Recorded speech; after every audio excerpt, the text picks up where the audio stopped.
So thanks everybody for coming today. I'm just going to give a little bit of a brief overview. I'm not sure how many people here have experience working with legal service organizations or how much people know. Can I maybe get a raise of hands? How many people have experience working with legal service organizations? Okay, yeah, so a good amount. I guess the idea here is trying to think about how they also fit within this broader picture of delivery of government services and how they play a role in that, because that's such a big theme of this conference. So I'm just going to do a really quick overview of just what do legal service organizations do. Maybe most of you understand this, but they provide services to low-income individuals who otherwise wouldn't be able to pay for an attorney, and this is in both civil and criminal contexts. So in the civil context, oftentimes legal aid attorneys help with housing issues. They help individuals access public benefits. They help people who are struggling with family matters, and then immigration matters as well, just as examples. And then, of course, in the criminal context, people who can't afford attorneys have a legal right to an attorney when they're criminally charged. So legal aid attorneys also provide that type of legal assistance. And this is a quote actually from 1964. This was just a recognition. This is by Katzenbach, who was saying that we need new techniques, new services, and new forms of interprofessional cooperation to analyze the rights of welfare recipients and installments of people affected by slum housing, crime, and despair. It's kind of interesting to think about, like, so much of what we talk about right now is like, how can we modernize and help people connect with services better than we're able to do right now. And this is just an ongoing thing that people have been thinking about for the past several decades. And it took 10 years to actually get to Legal Services Corporation Act in 1974, when the federal government started supporting legal service organizations that were providing low-income individuals with assistance to access to legal assistance for these types of civil matters. So as I said earlier, government benefits, domestic violence, landlord, tenant issues, immigration, these are all types of issues. And I hope that after hearing the speakers talk today, we can kind of think about legal services as a feedback loop in the whole broader context of providing individuals access to government services. How do these lawyers actually help government agencies understand where the friction lies and how to fix those problems so that people can access benefits better? And then in terms of access to attorneys, there's a really tight bandwidth. There's just not enough access to justice currently. Many people who need assistance, legal assistance, just can't access it. So of the people who currently rely on legal aid services, they're just a small percentage of the people who actually need it. Only 20% of people who are in need are actually accessing the legal services that they could benefit from. So anyway, I'm going to go to introduce my panelists, who are all amazing. Margaret Hagan is going to speak first. Margaret's a lawyer, among many other things. She's been working at the intersection of law and design for 5 years now.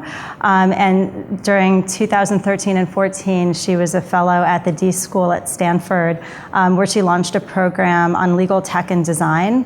And through this program, she was experimenting how design can make legal services more usable, useful, and engaging. So she's taught a series of project-based classes at Stanford. She's been working with students. She's been working with hackers. She's been traveling all over the country doing amazing things. And we're really, really happy to have her today. And she also happens to have a PhD in politics, among other things. And then following Margaret, Sasha is going to speak about her project called Project Legal Link. Sasha also is an attorney. She says that she pursued a pretty standard legal career. She spent 7 years working in civil rights litigation and workers' rights in Oakland, right around the corner from this conference center. But She also clerked for District Court Judge Martin Jenkins, but then she made a transition and started working on piloting a project in conjunction with Tipping Point Community Partners to help social service providers help those who need access and navigation help with the legal system. So she's currently veered off of traditional legal practice to start innovating in this space. And then finally, Alex is here to talk about his work as Executive Director of Bay Area Legal Aid. For those of you who don't know, Bay Area Legal Aid is the largest civil legal aid organization in the Bay Area. And before joining Bay Area Legal Aid, Alex was working as a legal aid attorney for 30 years. And he moved here just in 2014. So before moving to the Bay, he was working in Charlottesville, Virginia for 20 years. And his claim to fame, actually, in open government circles, is that his program in Charlottesville, North Carolina, had the first. Virginia. I said Virginia before. I apologize. It was the very first website built on a volunteer basis. And it was only just by a couple kids in Charlottesville. So that's pretty cool and very much in the spirit of this event. So so I'll pass it along to Margaret. Great. Thanks. Yeah. Thanks, Nikki. All right.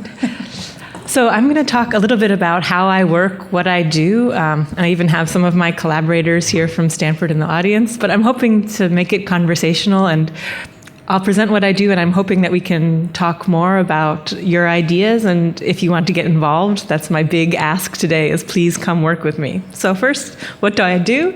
I run a thing at Stanford called the Legal Design Initiative, which is a funny kind of beast. It lives at the intersection of the law school, which is a very traditional bureaucratic kind of place, and the D School, which, do people know what the D School is? It's a very flat, wild organization where it's about taking the world of user-centered design and design thinking and applying it to all kinds of wicked problems that don't have easy solutions, lots of stakeholders, long-standing intractable problems like the slides that Nikki showed about access to justice. So I'm trying to work at this intersection. Typically, when lawyers talk about innovation in legal services, the first thing is always technology. For the past 15 years, it's about building a Watson that can process all of the law automatically, or, complicated artificial intelligence. And I'm trying to come in with a design-driven approach, which is more immediate, it's more agile, it's not waiting for 30 years down the road for some master computer to solve all of our legal problems, but what kind of interventions can we run right now? What can we get out in the world in the next 3 months? And how can we do it that it's not just about cool technology, but really about user needs on the ground? Because I think law suffers from a lack of user research at the center of it, that even though we're oriented towards serving our clients, we don't really know how they like to access information, what kind of legal services they actually want. We all know that law kind of sucks as a user experience, whether it's going to court, dealing with a traffic ticket, like dealing with divorce litigation or anything else, God forbid. Like, it always sucks. It's always about a problem. But does the actual process have to suck so much? Like, how can we make that experience less like a bureaucratic nightmare and more like something where you still feel empowered, you still feel a little bit in charge in your life? So that's the perspective I'm trying to bring to that discussion of how we can make things better in this world. So I'm sure most of you are familiar with kind of design thinking, user-centered design process. I won't go in too much, but this is how I work. It's about talking to people on the ground, whether it's through participatory workshops, focus groups, surveys, trying to figure out, mainly around lay people and these kind of access to justice issues, family, housing, employment, what they need, what kind of, how they want to find information, how information's usable to them. Synthesizing this and then coming up with ideas, building, testing, deploying quickly. And these are the mindsets. Again, most of you already work this way in very agile, user-centered ways, but this is not typical for lawyers. Being user-centered, prototyping quickly, putting feasibility to the side, these are things that typically lawyers tend to be perfectionist and want to plan things out and do that waterfall method, if any method at all, at developing new interventions. So this is kind of a shock to the system, bringing this approach into the world of legal services. Oh, the visual didn't show up, but that was, I can go to the next. So this is what I do. I run lots of workshops. This is a court design night. So we had people from Alameda County courts who deal with guardianship issues. So if a child needs a new guardian, their parents aren't in their lives for some reason. And typically that's one where people try to represent themselves. They go through courts without a lawyer. So, and oftentimes they make mistakes, big problems result. So the question of the night was, how do we make this process easier to navigate? The court process of filling in the forms, getting them to the right people, kind of following the steps through the court. So we brought people all the way from judges down to kind of court investigators, all the different hierarchies together, and had them start to work in this way. That's part of the way I work, is trying to get these stakeholders who are used to working in very bureaucratic ways into a space like the D School and introduce them to this new process and get them to start getting excited about it, so that then they'll open up their organization for a little bit more sandboxing, more piloting, and get them to realize that they don't know what their users actually need, or that they then want better answers and better changes. So here are some of the directions that we're going, because the legal design initiative that I run, it has a few different focuses. It was an image that didn't show up. We do development of new software. We also do a lot of training, because we are at an institution, at an academic institution. We teach, we train, and we also just try to be a networking hub for anyone who's doing this kind of work or interested in having their organization take a more design-centered approach to change. So here are some of the directions of work that we're developing. We're creating tools to get through a legal process in a more visual, a more companion-like way. This is as opposed to like a 50-page PDF that has like, fine print and weird references that you wouldn't understand. We're trying to lay out kind of really easy ways to get through all those filings. This is not for a layperson, it's for a pro bono attorney who's been assigned to represent a person and doesn't themselves know what the law is, but a better tool for lawyers to represent people to get through a process. And along with that process guide, we're trying to build much more easy to use triage tools to figure out what legal paths are actually open to you, what legal relief is actually open to you. And from our user testing, we kept hearing, we want something visual, we want something that also is play-aroundable, that we don't just want a series of questions that then spits out an answer. We want to see kind of how we can play around with it. The other thing that keeps coming out in user research is people don't want to talk to lawyers. They don't want to use lawyers, or maybe only at a later point in their legal journey. They want non-lawyer resources. So one of the projects in this vein is a court SMS messaging system that basically tells a person who has court dates or hearings, any other relationship with the court. They get kind of conversational-like messages on their phone about where to go, what bus line to take, what clothes to wear, all that procedural stuff that might be on a court website somewhere, but not very accessible. So we're trying to have that just-in-time, kind of like a companion in your pocket to help you through those very difficult days of showing up to court and getting through your hearing. And trying to think in those arenas of how to make, even if it's coming from the court itself or coming from a lawyer, how to make it less like an intimidating expert to layperson interaction. Generally, we're trying to take the service design approach. So thinking about things, this is from Jane, one of my fellows in the audience, thinking about things as a system. And so that a lawyer is one touch point in that system, and we want to have a coherent flow from problem to resolution. And then this year's work, we just started our new school year. We have 3 themes. One is developing a court user experience lab. So we're doing a lot more kind of quick interventions, maybe even like pop-up design days in the courts to try to redesign stuff in the courtroom. Another focus is getting better internet search results. I don't know if you've ever searched for a legal problem online, but you get lots of crap, lots of spam, and nothing that's really jurisdiction specific or helpful. So we're trying to put together a working group that would then have smart Google search results that would get you good, reliable public information, if not actual referrals to legal help right there on the search page. And finally, we're thinking about other kinds of on-ramps into the legal system. So whether it's libraries, hospitals, schools, other trusted institutions that people can then realize they have legal problems and then get access to them as easily as possible. So that's it. I'm hoping that we'll have some back and forth later. Thanks. Great. Very nice. Thanks, Margaret. So we're going to kind of shift over now. Margaret talked a lot about how to help individuals who might not really want to work with lawyers. And now we're going to talk a little bit how social service providers might be able to... You're next? Why did we place you this way? Why didn't we do it in orders? We just... No, it's my fault. Well, we're going to talk about just straight up lawyers then. It's all appropriate. So I'm going to pass it over to Alex, and he can talk about some of the amazing work that he's doing in traditional legal services. Okay, thank you. It's great to be here. It's actually really inspiring. This morning, how many people were at the health session this morning? Did people see the health session? So part of the point I want to make is this is not just about legal services. As far as I'm concerned, legal services is one micro example of how thousands of services that in many other contexts might be provided by governments are actually provided by this fabric of social service providers.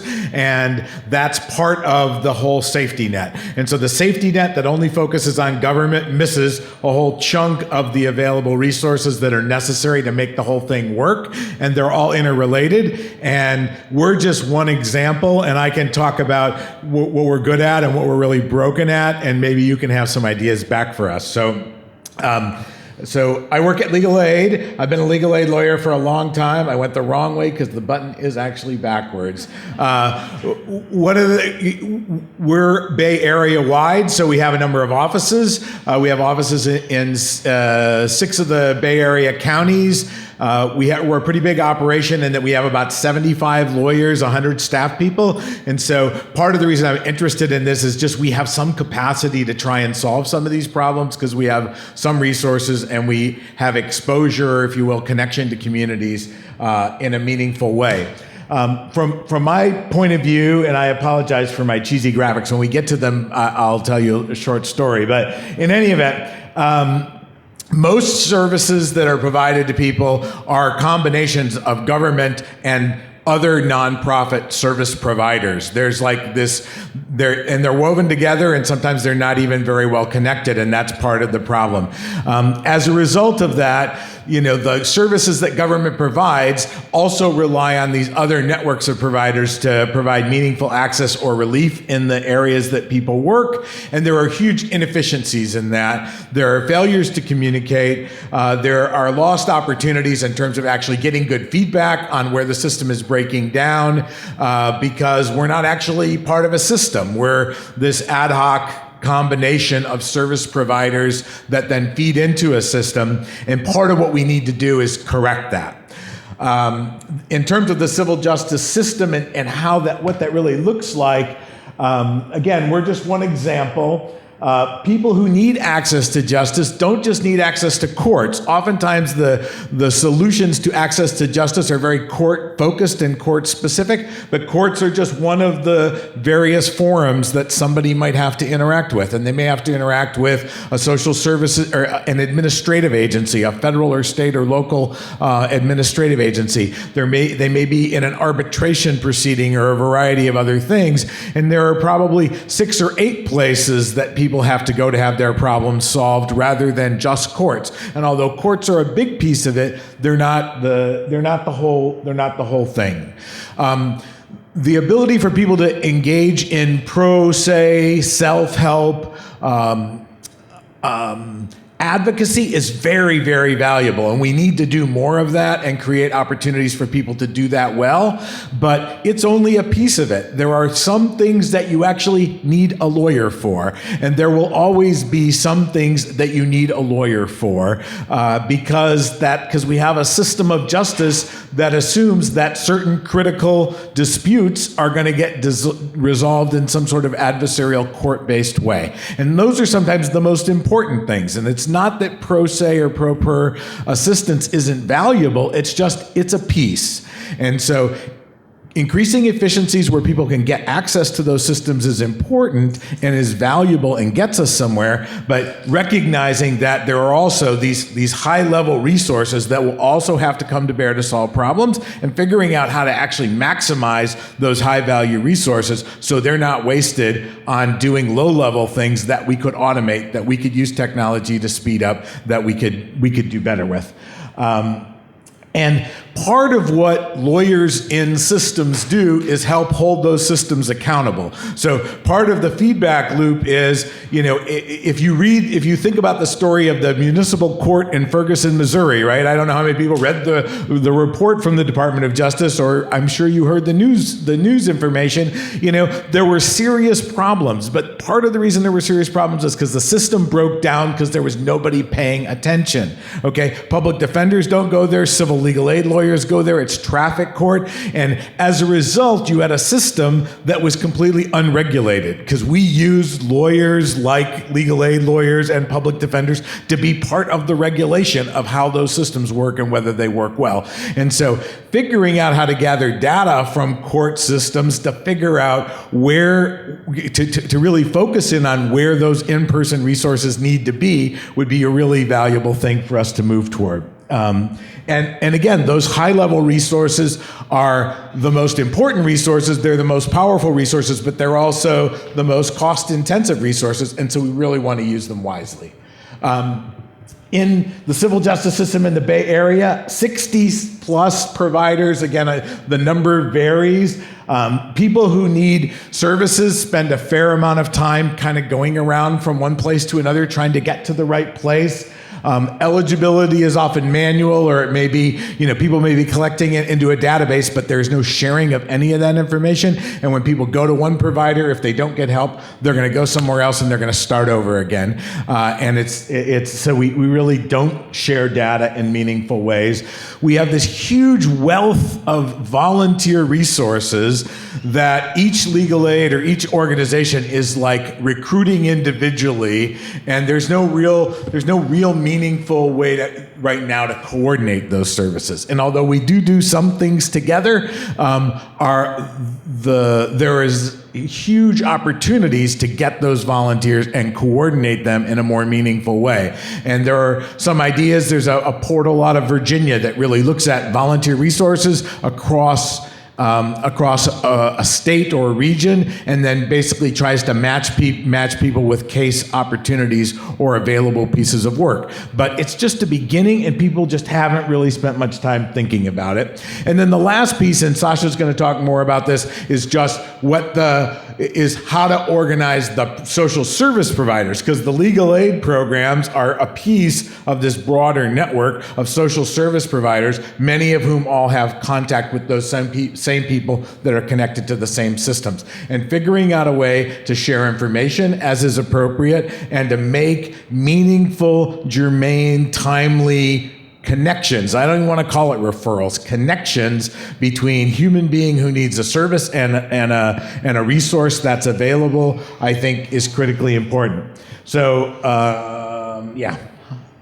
So cheesy graphic. Okay, here's the caveat is I have some cheesy graphics, but they were actually done on InDesign on my iPhone on a Friday with a couple of Jamesons. Okay, so you got to take them as where they're at. But so a legal aid, again, this is not universal, but it's pretty general. It's like, each provider has a structure, but they kind of have certain layers that are the same, and they kind of all work the same way at some level, right? And everybody has their idiosyncrasies, but they have a way that they flow work. They try and sort it out. They have certain low-touch, easy access things that they provide to people if they're not going to do something more. They have some layer of advice, which usually actually requires human interaction. So there's a point at which a human being, a lawyer, actually needs to talk to somebody to apply the facts to the law, and the machine probably can't do that piece of it, but where we give people advice. And then for the people who need advice, there are some light level things we can do. We can maybe do some negotiation, or we can actually give them some more self-help materials, but now in a more targeted way, or we're going to provide them with a lawyer. We're going to actually represent them. And almost every provider has a structure that looks something like that. And part of what we want to do is to try and figure out a way to create a portal or a system that allows multiple providers to share information in a number of ways. And that is really eligibility, and I give Sasha credit for the universal college application, but that's a good example. I am sure there was a time where universities said there is no way in the world we can have one application to apply for college, because we have to ask this question, we have to ask that question. And I'm sure that there was that conversation 100 times before finally somebody just did it and started implementing it, and then it was adopted, because it's a smart thing to do. It's a good thing to do, and it makes it easier for the end user to actually interface with what is otherwise a really complex system. And so figuring out a way where we can do the eligibility and figure out the eligibility that gathers the data. And for the folks who were at the health session this morning, the woman that was in Richmond, Virginia, she was talking about doing just this with a bunch of free clinics and other healthcare related providers. I thought maybe that was my time is up. I was getting the hook. Okay, if I get the hook, if I'm getting close to the hook, you let me know. Okay, but anyway, it's brilliant, right? I mean, but it's the same kind of idea, right? This isn't like a unique idea. It's that this is a whole nother place where an idea like that could be implemented to make a huge difference. The other thing is scheduling. Okay, the biggest single piece of value in lawyer time is their time, right? That's what we got. They are who they are, and the resource is that human being with the specialized knowledge, just like a doctor or someone else. And figuring out a way to make sure that the client can actually get connected with a person at a time and a place when they first make contact and need services. Once we decide you need help, then let's actually schedule that help for a time, place specific. And so I've got my little Kaiser app, and I got to go see the optometrist, and I can click through and I can say, oh, next Tuesday at 3. And looking at a way to actually match the available lawyers who can do an eviction in San Francisco with the client who needs help with an eviction in San Francisco would be a really smart thing to do, but we're not anywhere near there, and that's where we would like to see things get. There could also be a way to integrate pro bono, the volunteer resources, in a more meaningful and effective way, because instead of a law firm connecting with Bay Area legal aid and then getting whatever we might serve up to them, they could connect with all of the legal aids in a meaningful way to serve up to them that particular thing that they want, some sort of immigration-related case or some other thing. Whereas now it's all kind of balkanized, if you will. And then we can also then use technology to really maximize the interrelationships with the social service providers. And Sasha's going to talk more about that, and so I won't really spend time on it. The other thing that I think we would want to be looking forward to in the future is really getting data back from the forums about what the outcomes are, what's happening. Are we actually getting the results that we want and achieve, and feed that back into the system to figure out where to prioritize, where do we use those most precious resources, those lawyers who can go to court or a hearing or something with someone in the most effective way, because we're actually getting feedback on where we're actually making a difference. And so, the new idea or the bigger idea would be, let's figure out a way to have some sort of primary place where people can go and be preliminarily triaged to get put to the right place, and maybe even, if possible, scheduled for an appointment with a lawyer or a volunteer who can actually provide them the meaningful service that they need to access. And the beauty of a place like the Bay Area is there are so many providers.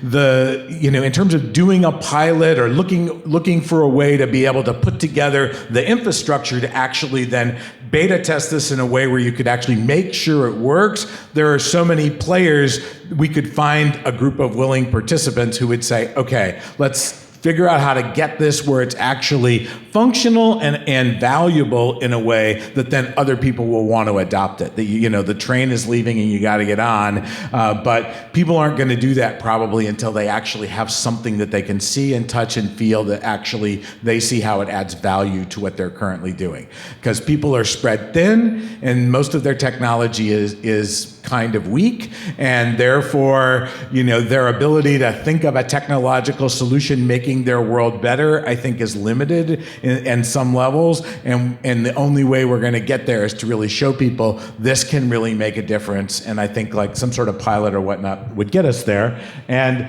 so in design on Friday with a couple of Jamesons with my finger, okay? So anyway, so there's all the providers up there right now, there's all the forums or places to access at the top. Right now, all the providers are in really a convoluted maze, and essentially the people trying to access services by the different colors around them are actually attached to social service providers, but there's not any meaningful organization to that. And where we'd like to get to is to figure out a way at the bottom to really get the organization of the social services providers in a more meaningful way so that people can get tracked to available resources more efficiently, and have the providers not be a maze, but actually sort of have there be a central entry point that then pushes people out to the existing resources. And so without radically restructuring how we deliver legal services writ large, we can radically restructure how we deliver legal services from a process and access point of view. That's it. Sasha. Great. I'm just going to do a very, very brief introduction so we can kind of plow through, but I think this is like the perfect segue into your discussion of your work, which is really using social service providers to help people connect with services. So go ahead. Yeah, great. Hi, everybody. First I want to say just thank you for having me here. I'm a real newcomer in this world, so I've already looked to Margaret and Alex for a lot of inspiration and support on some of this stuff. So I'm excited to be here. Let's see. There I am. So I thought it'd be helpful to know who I'm not. Which is that I'm not a tech person or a designer or a developer. I don't run a legal services agency. I was a community organizer turned lawyer. As Nikki said, I litigated for 7 years here in Oakland, worked at a couple legal nonprofits during law school, and saw some obvious problems in the legal delivery system. So I veered off track and was lucky enough to find Tipping Point Community, which supported me in doing work with their grantees, who are social service providers largely in the Bay Area, and have taken on the sort of navigation and access to legal services from a slightly different angle. I'm going to tell you about that. So first, sort of the principles that motivate the work. And Nikki mentioned another statistic. In the legal field, we hear different statistics all the time. But basically, people are having a really hard time accessing justice, accessing lawyers. And my takeaway, which is what motivates my work, is the piece around the unidentification of a legal issue as a legal issue. When does something come from a social issue and when does it become something I should actually go talk to a lawyer about? And how would I know that? And that fewer than 20%, even identified issues, are addressed with the help of a lawyer. So the project that I started is called Project Legal Link. Again, it's with Tipping Point Community. I focus on working with social service providers to help their clients access and navigate the legal system. So the services I provide are familiar. They are not rocket science. Training, referring, and supporting are the things that largely motivate or organize my work. But before I go into sort of what that actually looks like on the day-to-day, because it's a slightly new model, I want to tell you the two elements that I think set it apart from other things and which make this something that have led me to find some camaraderie with on the design side and on the sort of user-centric approaches that I keep coming across, even coming across a number of Code for America folks along my way who have helped advise me and help me figure out what to do, not because it's all tech related, but because their approach was so user-centric. So the two elements that are a little different about my work are, one, that I try to, the gap that I'm trying to bridge, which is between social and legal providers. And secondly is the people that I focus on, which are the caseworkers at social service providers. And your graphics. That's a good bridge. I was going to say, I talk about cheesy graphics. Watch what I have coming. So this is after I went to Margaret's class once at Stanford and was like, why do I have so much text on my screen? And oh my gosh, So now all of my PowerPoints that I do with they're all non-legal audiences, largely social service providers. There's no more words, and it's so non-lawyerly, and it's awesome. The bridge, on one side, I have my social service providers who work with low-income clients for the most part, who are the same clients that are at the legal service providers. And there is very little coordination. None of my agencies that I work with now had a written legal referral list, had any training for staff on how to identify a legal issue, or had any resources, any point person, any support person to call and say, what do I do with this? So largely the information was living in caseworkers' minds. Different groups within the same agency had access to different information. There was no infrastructure, and it's scary, right? Legal issues are scary.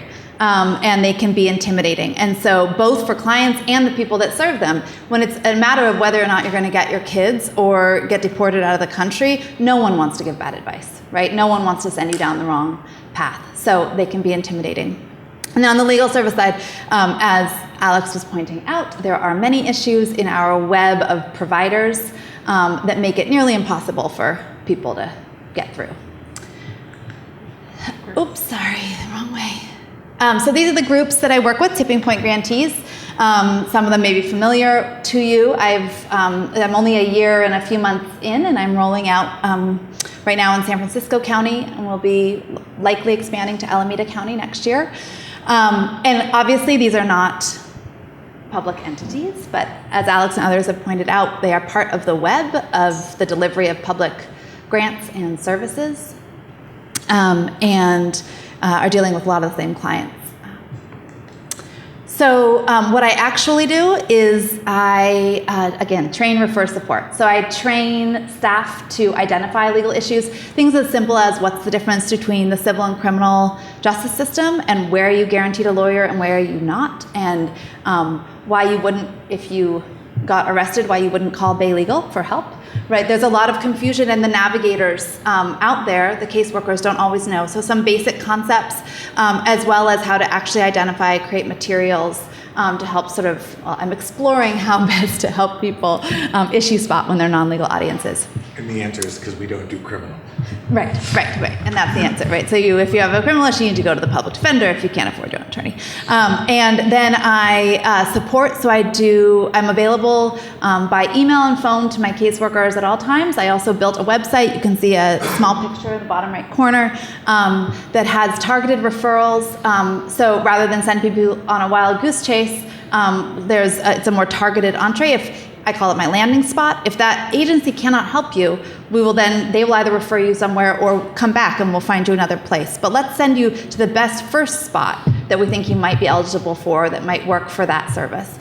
And I also do office hours at my highest need agencies for clients and staff to consult with me.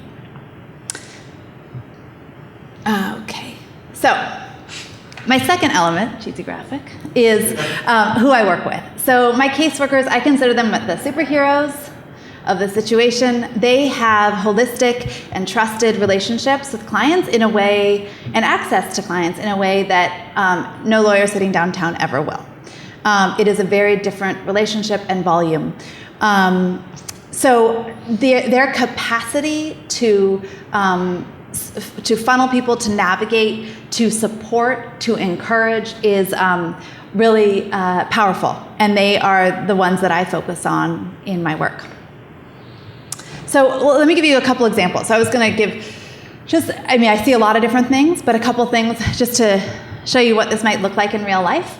One thing we see a lot, seems on the legal side like a relatively basic thing. Client comes in, is having some safety concerns about an ex-boyfriend, is interested in a restraining order. There are no other legal issues, for example, no immigration status issues or other family law concerns. In San Francisco, there are 8 to 10 organizations that say they do restraining orders, and they do. But there is one that they all generally triage to eventually, that does, if you don't have other legal issues pressing, that just pounds out the restraining order piece. And so with support and training and the website, the caseworker can direct that client and they can make one call rather than many, and going through all those intake and eligibility screenings and referrals. Another example is a client who comes in with her 3 kids. She's homeless. Obviously, the first concern is to get her housed and get her in temporary shelter. In the process, a caseworker might discover that the client has an outstanding conviction. Now, that's not something the client can deal with now, right? But the caseworker has the potential to catalog that information and circle back with the client, potentially getting that client to services where there may be a legal remedy to dismiss or downgrade the conviction, which will hopefully make it easier when it comes time for her to apply for other housing or employment. So there's a way where the caseworker can act as this really powerful navigator. Okay, so why is this relevant to you guys? So on the government side, as Alex and others have said, my take on this is that any services to low-income populations may not be as effective if the legal barriers for clients are not also addressed. So to see legal barriers as part of the delivery of any service, I think, is a really powerful concept. For the technology side, I just think there's so much low-hanging fruit in this world. We are not doing a good job of keeping our clients front and center, and there's so much better we could do. And not all of it is that complicated. Like, I really think that my website is super simple, WordPress, like nothing fancy. There are lots of things, and I'm not saying it's ideal by any means, but there are lots of things that can be done on a very basic level. So my next steps are, at this point, more questions than answers. I am at the beginning of this, which is why a lot of these conversations are really exciting and interesting and have led me to lots of different spots in this work, lots of different components. But 2 main things I think relevant in this audience are, how can tech push this process further, and what would that look like? And how can we do a better job? If we were really designing a legal system for users, what would that look like, and how would people access it? So that's me. So we have about 15 minutes for Q&A. So I'll send it out in case anybody in the audience has questions, but I actually wanted to start with one myself. One is just, we've mentioned this idea of intake, just kind of the initial moment where a client reaches out for legal help. And it seems like there are a lot of obstacles that clients face. I don't know how many people here today understand what exactly that process is like right now. And I thought maybe you guys could talk just briefly about that. Like, I imagine there are, for example, you have iPads where you bring to legal clinics, or can you kind of give us this, just kind of like an idea of what those intake clinics are like, just like really basically like how somebody meets you, how you write things down, where the information goes. So I can start. I mean, Sasha could jump in. Sasha actually worked at a Bay Legal office back in the day. But so I think we've come a long way, but we are not anywhere near where we need to be. Bay Legal made a commitment a number of years ago to basically to automate our intake system into a telephone hotline. So I feel like we were like an early adopter of like old technology, but we just haven't moved beyond that. It works really well now, but it took a huge number. It took a lot of energy and effort to like break down those barriers. So we used to have 6 offices. Each office would do their own intake. It's a little microcosm of the bigger problem we would like to solve, and that is that, intake means gathering the data that's necessary to determine if somebody's eligible. So there's an eligibility piece, and then enough information about the legal problem to be able to provide advice. In some places, those things are separated and you have an eligibility determination and then you get scheduled later for intake in terms of the gathering of legal facts and applying the facts to the law as legal advice. We combine those into one thing if possible. So, there's a certain efficiency by doing that, by giving as much advice when people are on the phone the first time as possible. It could be automated through a system where some of that is people don't need advice, they just need legal information, and we know that's all we're going to provide, and we can actually just provide them that legal information. But each of the providers has eligibility criteria, financial eligibility. Depending on the funding source, you may, geographic, where do you live?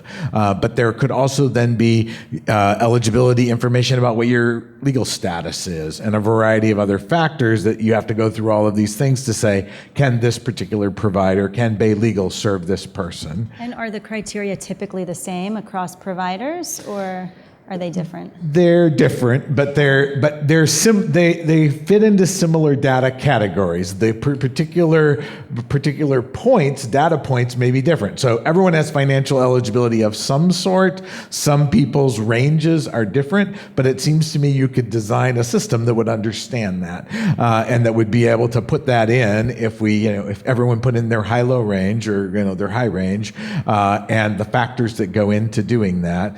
And so most legal aid programs, we now have a clunky Access 90s based tool that helps us figure the eligibility for people. You put in their sources of income and it'll tell us whether they're eligible or not, and then there are the exception lines.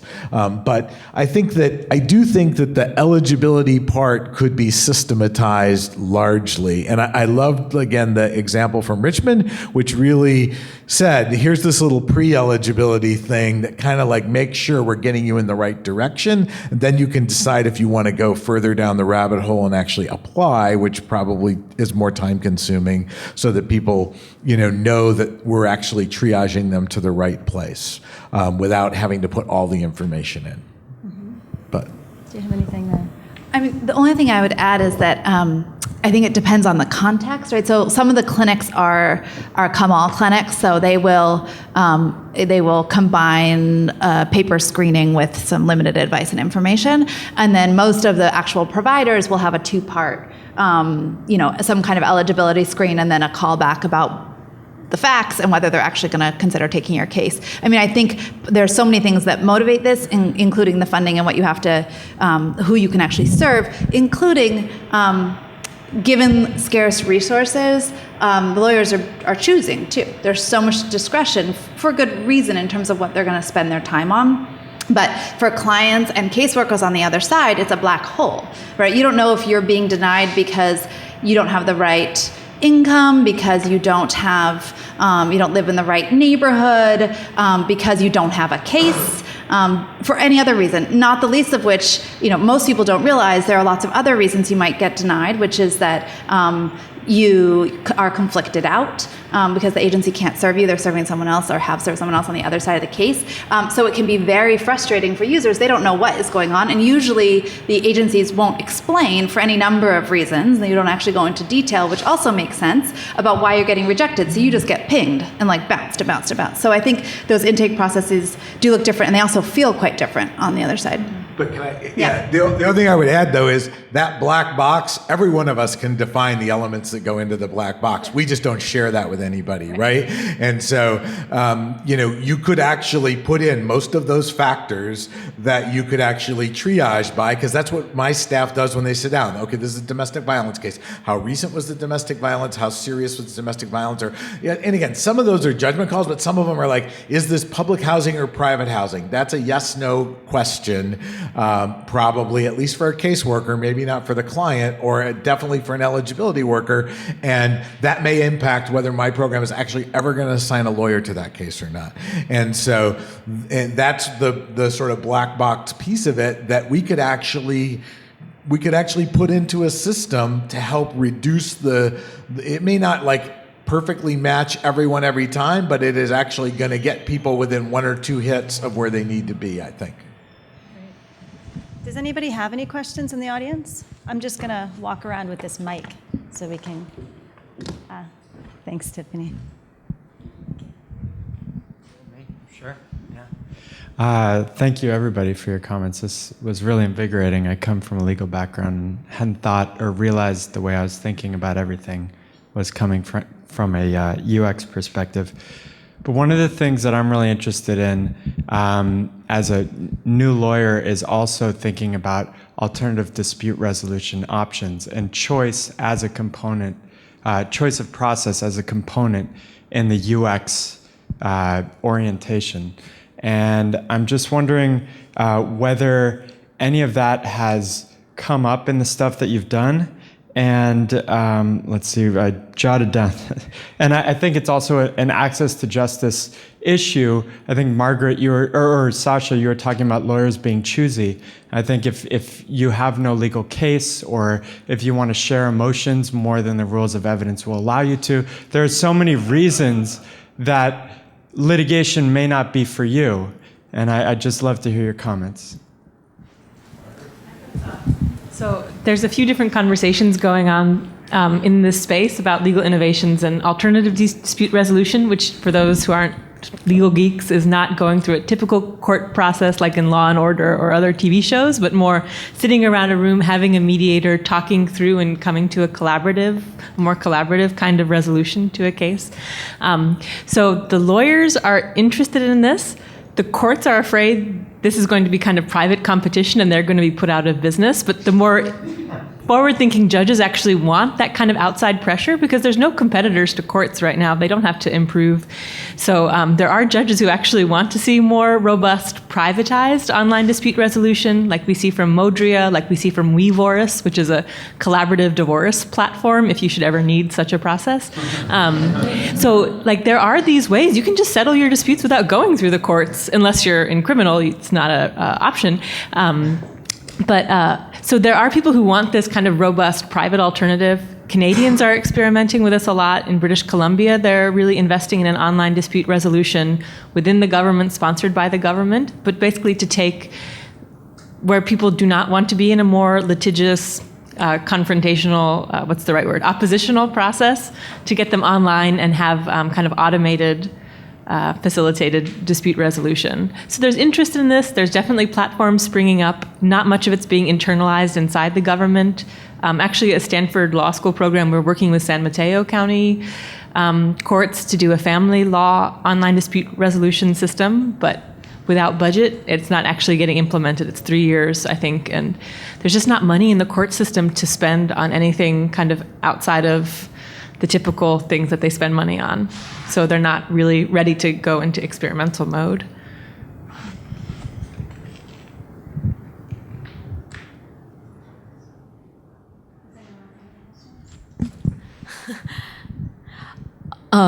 Hi, I'm from St. Louis and we're working on the courts project now, so I'm getting up to speed on things. And I was interested from a design perspective. Like one of the things we've been kicking around is just the idea of how like language matters in like text notification services and making courts feel more friendly and trustworthy. And I wondered if you had any advice or had run into pitfalls in that kind of work.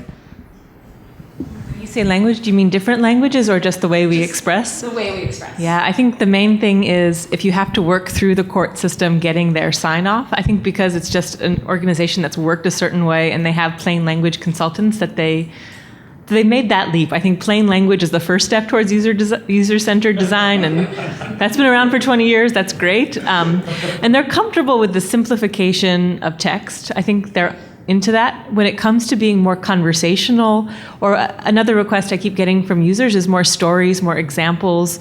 They're not as comfortable with that. But I think I don't know, in these envisionment sessions, when we have them in a kind of workshop setting, the court officials are playing around in that space. So maybe we're on that road. But typically they just want kind of court language with legal jargon substituted from something from the thesaurus. So like definitely more conversational or story-based stuff is a little bit radical for them. So my experience with this is from a different angle, but I found such fear from clients in terms of just going to the courts, that actually being able to sit down with someone or be able to assure a caseworker or other navigator that when they go to the self-help center at the court, we're not like throwing them off a cliff. That it's actually their best spot to go right now because there aren't other legal providers that can help them with X issue, or that they actually will get walked through X, Y, or Z. And I went and visited the self-help center, obviously, but like all the other clinics I refer people to, I try to go and really see them. And I think that, as much as you can use community members too to break down some of those barriers, I think it's helpful. All I would add is that, again, I think that this whole social service sort of safety net, like, in my opinion, no one should go to the court alone first, right? Maybe they should go to the court and maybe they need to go there, but figuring out the right place to go and how to go there and what they need to have prepared when they go there makes it a much more efficient and enjoyable experience. And if people just go to the court first without actually getting some advice about what they should be doing, I think that people are frustrated because they get what they perceive as a runaround because we're not actually tapping into this whole network of legal aid and social service providers that actually can help people more effectively access those systems. Is there another question? Hi, my name is Molly. I work in the federal government, and I recently, last year, was working on a project related to case management for immigration processing. So we were looking a lot at sort of what the legal world and sort of private industry was doing in this realm. So it was part of the reason I was interested. I'm wondering what you guys think makes the most sense in terms of the people building the tools themselves. Like, should it be incumbent upon different organizations, or should we be funding sort of like companies to be providing these tools, or should the government fund this work? Where are you seeing that being done most effectively? I'm going to try. I know I'm being recorded, so I'm going to censor myself a little bit. So this is not a space where there's great private vendors for really usable products. You can look at the standard of the art. I would say it's 1997 technology. So I don't want to rely on private industry to do that. We do have a wonderful thing, Legal Service Corporation, that Nikki already name checked, which provides help for legal aid in the civil justice sphere. They have something called Technology Innovation Grants, which provides somewhere between $50,000 and $150,000 to legal service groups to either build it themselves, a new technology innovation, or find a vendor to help them build it through. So that's great. They're very limited in the money that they have to give. And then also they have these congressional restrictions, so they can't necessarily give it to any organization that could build it well. They have to give it to a legal service provider, a lawyer organization. And I don't think, I'm not going to insult anyone on here, that lawyers aren't the people to be building it or even hiring the people to build it necessarily. It takes a lot of organizational capacity that they don't have. So that's where I'm playing around in the university space. That's where I've kind of laid my bet that we can be a good partner, either as a vendor to a legal services group and help them build stuff. But there needs to be a new type of organization, whether it's a public-private thing, that is publicly interested, but it's also cutting edge, that's also doing really like 21st century design and development. And that doesn't really exist right now. Also, there's not much philanthropy in this space. So if you're a funder, like legal services and development in this space is really underfunded. People don't seem to realize that we need money too. I would just say, I think government could do, like the federal government that funds federal legal aid programs, if they weren't worried about like messing with the people who are already there that are doing a bad job from a private point of view, if they actually pooled all those resources and actually took charge and did it right, we would be way, way, way further ahead, in my opinion, than where we are now. It's just nobody can do that or will do that. And then the second thing is, I do think that there's a huge opportunity for private-public partnerships. When I was in Virginia, Capital One, basically the credit card company, basically helped some legal aid programs put together this pro bono portal that actually I think is quite successful. But they didn't design it. They basically tasked project managers and procurement people to us so that they could help us like manage this process in a professional way, because we couldn't do it ourselves. And then they had made sure we were getting good value for the tech dollars we were spending. They helped us raise some of the money, and then they made sure that it kept moving along, right? So that we could iterate, and that we were in a position where we could, in fact, sort of like take information back, beta test, give more information back, and keep the cycle going. Our world doesn't work like that world, and they needed to basically ride herd on us, if you will, to basically be able to say, okay, we will have 14 hours to test tomorrow. We need people to test now so that we can do the next go round. And it was incredibly helpful having that partnership. And so I think that there's huge opportunities for that if we just figure out the way to find the right partners. I hate to cut it short, but we're at 3 o'clock, so I think we're going to have to end right now. One thing I did want to just mention to pose, and maybe this is, I don't know, it's an idea, talking about funding for this type of work. I know it's a struggle. I know with legal aid, it's always a struggle, right? How do you find funding for services for the poor that don't really produce a financial return? But I wonder if the argument could be made, as we see increased funding for GovTech, if the argument could also be made that this is an industry where there are going to be contracts, right? Where there are many organizations that could be potential clients. And with that idea, if maybe more momentum could develop around the development of tools that could be used in this space. So maybe that's food for thought. But thank you all so much for being part of this, and thanks everybody for coming out.